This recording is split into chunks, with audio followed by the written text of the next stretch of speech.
여러분 안녕하십니까? 여수 MBC 뉴스투데이입니다.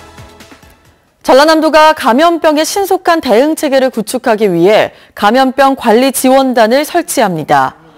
전남도는 올해 질병관리본부 공모사업에 선정됨에 따라 12명의 전문가로 구성된 감염병 관리 지원단을 설치해 메르스를 포함한 각종 감염병의 정보 수집과 분석, 전파 차단 등의 활동을 벌여나갈 계획입니다. 전남과 충남도가 올해 새로 설치되면서 감염병 관리 지원단이 있는 시도는 서울, 부산 등 전국 9곳으로 늘었습니다. 어린이 보호구역 내 사고 예방을 위해 과속단속 카메라 확대 설치가 논의되고 있습니다. 국회 손금주 의원이 대표 발의한 도로교통법 일부 개정 법률안에 따르면 현재 어린이 보호구역 내 규정 속도가 시속 30km 이하인데도 과속운전자가 줄지 않고 있어 지자체장과 지방경찰청장이 필요하다고 인정하는 경우 단속 카메라를 설치할 수 있습니다. 현재 도내 지정된 어린이 보호구역은 유치원과 초등학교 등 1000여 곳이며 과속단속 카메라가 설치된 곳은 10곳에 불과합니다. 지망학교 위주의 배정 방식 때문에 원거리 통학을 하는 학생들의 고충이 이만저만이 아닙니다. 등하교 비용으로 한 달에 수십만 원을 쓰고 또 길 위에서 2시간 넘게 허비하는 건 부지기수라고 하는데요. 조희원 기자가 취재했습니다.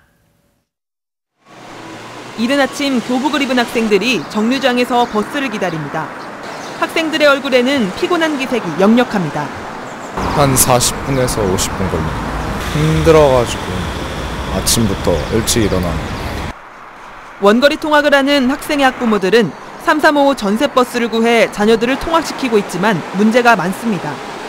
현행법상 학교장과 계약을 맺지 않은 통학버스는 불법입니다. 사고가 날 경우 보험 혜택이 제한돼 피해가 커질 수밖에 없습니다. 하지만 학교 측은 계약을 기피하고 지자체는 단속이 어렵다며 방관하는 탓에 불법 통학 차량 운영은 암암리에 이루어지고 있습니다.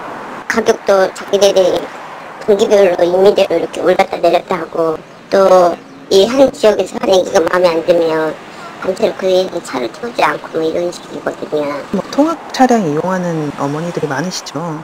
80%죠. 80에서 90%. 이 같은 원거리 통학의 원인은 지망학교 위주의 배정 방식 때문. 집 근처 학교가 수업 분위기나 시설이 좋다고 소문이 날 경우 경쟁이 치열해지고 여기에서 밀려 멀리 떨어진 후순위 학교로 배정받는 경우가 생기는 겁니다. 운이 나쁘면 지망하지 않았던 학교에 홀로 배정받는 경우도 있습니다. 소수 이제 몇 명 정도가 거주지에서 많이 이렇게 튕겨서 나가는 경우가 있거든요. 배정 받은 후에 재배정 기간에 옮길 수가 있어요. 하지만 재배정 기간에도 애초 원하던 학교에서 멀리 이사를 가지 않는 이상 학교로 옮기는 건 사실상 불가능한 상황입니다. 수년 전부터 꾸준히 문제로 지적돼 온 원거리 통학 문제. 학교에 적응하지 못해 어려움을 호소하는 학생들도 나오는 만큼 이제라도 관계기관의 적극적인 대책 마련이 필요해 보입니다. MBC 뉴스 조희원입니다. 바른미래당 김현옥 광양시장 예비후보가 지방선거 출마를 공식 선언했습니다. 김 예비후보는 어제 기자회견을 열고 교육문화재단 설립과 노동환경개선위원회 설치 등을 통해 지역경제를 살려내겠다며 유권자들의 지지를 호소했습니다. 현재 선관위에 등록된 광양시장 예비후보는 김 예비후보를 비롯해 더불어민주당 김재무, 무소속 이옥재 예비후보 등 모두 3명입니다. 지방선거 여수시장 경선을 앞두고 여당 내 후보들의 자격 공방이 이어지고 있습니다.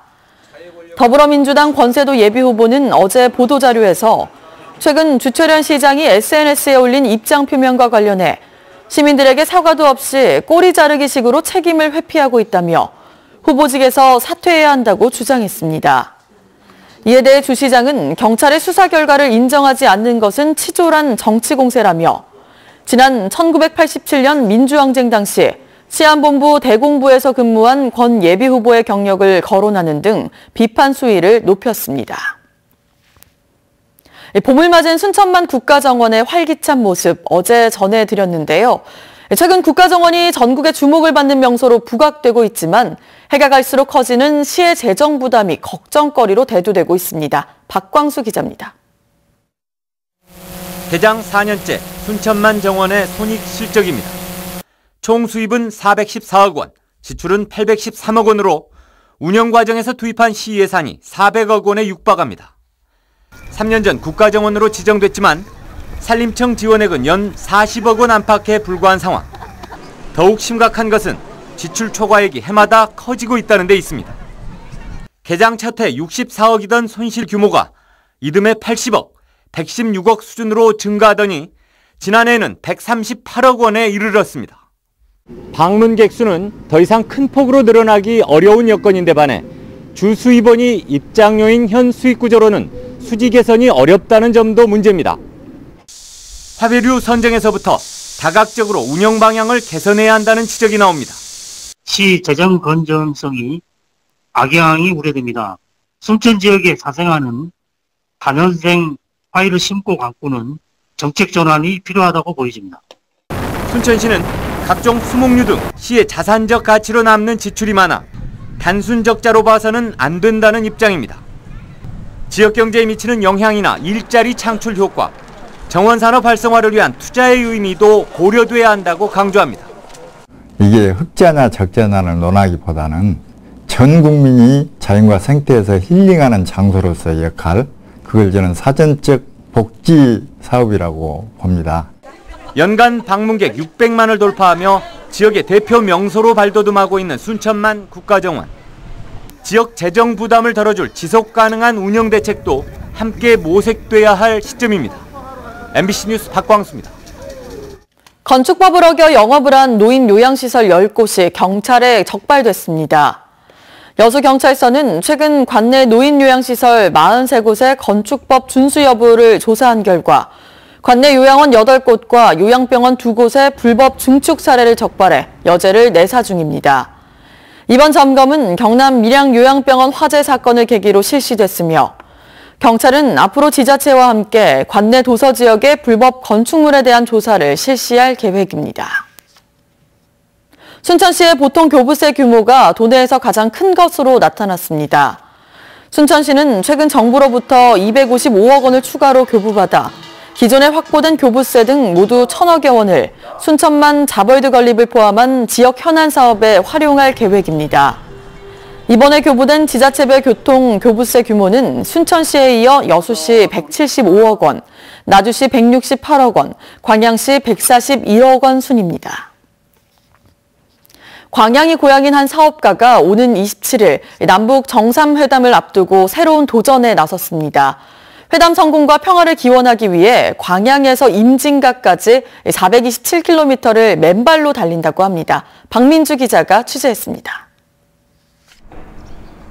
광양이 고향으로 올해 51살인 조승환 씨. 맨발로 산을 오르면서 맨발의 사나이로 이름을 알린 조 씨가 또 한 번 도전에 나섰습니다. 전남 광양 배알도에서 경기도 파주 임진각까지 427km를 맨발로 달리는 겁니다. 조 씨가 맨발로 힘든 도전에 나선 이유는 오는 27일 열릴 예정인 남북 정상회담의 성공을 기원하기 위해서입니다. 맨발 국토 종주를 통해 남북 평화의 의미를 전달하고 싶다는 겁니다. 4월 27일 날 남북 정상회담 성공 기원을 위해서 광양에서 임진각까지 맨발로 427km를 달립니다. 남북 정상회담 성공 기원을 위해서입니다. 광양시는 출발에 앞서 광양시청에서 국토 종주 출정식을 갖고 조 씨를 응원했습니다. 조 씨는 올 초 눈 덮인 한라산을 올라 독도를 알리기도 했습니다.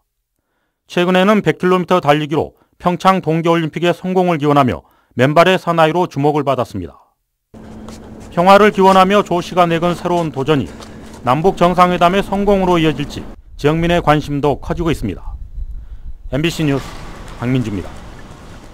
바다에 반도체로 불릴 정도로 수출량이 폭발적으로 늘고 있는 김이 수확철 막바지를 맞고 있습니다. 전남의 김 생산액은 수출 호조에 힘입어 사상 처음 4천억 원을 넘어섰습니다. 양현승 기자입니다. 진도군의 한 부둣가.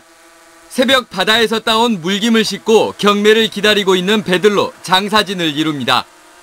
경매가 시작되자 상인들은 서로 좋은 김을 차지하려고 눈치 경쟁을 벌입니다. 네, 나왔습니다. 15만 9천 원. 냉수대를 끼고 있어 1, 2도가량 수온이 낮은 진도 해역은 국내에서 가장 늦게까지 김 수확이 이루어지는 곳. 다른 지역은 김 생산이 끝물이지만 이곳만큼은 여전히 하루에 5, 60척의 김배들이 경매에 몰려들고 있습니다. 한 척에 실린 김이 좋게 2, 3천만 원어치입니다. 겨울 내내 고생해가지고 잘 됐으니까 보람도 있고 좋습니다. 전남의 물김 생산량은 전국의 80%. 지난해 10월 말부터 시작된 2018년산 김은 생산액 기준으로 사상 처음 4천억 원을 돌파했습니다.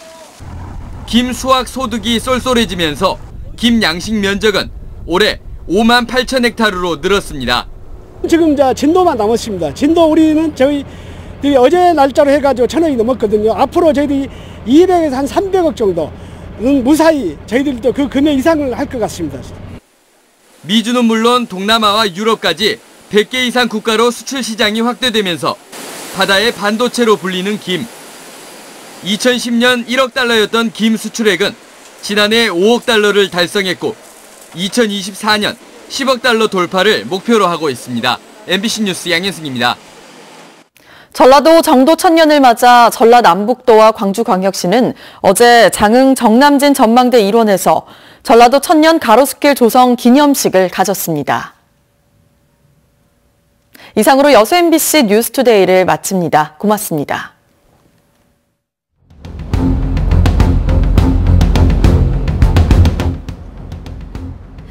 오늘 출근길에는 이 황사용 마스크 꼭 준비하시는 게 좋겠습니다. 아직은 황사가 관측되는 지역은 없는데요. 황사가 높은 상공을 떠서 지나면서 이 중 일부가 영향을 줘서 서울, 경기와 강원, 영서, 충청 지방을 중심으로 미세먼지 농도가 높게 나타나고 있습니다. 여전히 황사는 당초 예상보다 조금 약해졌지만 그래도 곳곳에 황사 가능성이 남아있는 상태고요. 이에 따라 서울, 경기와 강원, 영서, 충청과 전북 지방에서는 미세먼지 농도가 나쁨 수준까지 오르겠습니다. 그 밖의 지역에서도 미세먼지 농도가 일시적으로 짙어질 수 있겠습니다. 피해가 날 정도로 강했던 바람은 어제보다 약해지면서 내륙의 강풍특보는 모두 해제됐습니다. 그래도 오늘 오전까지는 바람이 계속 강하게 불 것으로 보여서 조심하셔야겠고요. 남해와 동해에서는 물결도 높게 일겠습니다. 이 시각 기온은 서울이 8.8도, 강릉은 16.1도, 부산은 17.1도 등으로 어제 같은 시각보다 3도에서 5도가량 높은 기온을 보이고 있습니다. 한낮에는 서울이 17도, 전주 19도, 부산 22도, 강릉은 20도 등으로 어제와 비슷하거나 조금 낮겠습니다.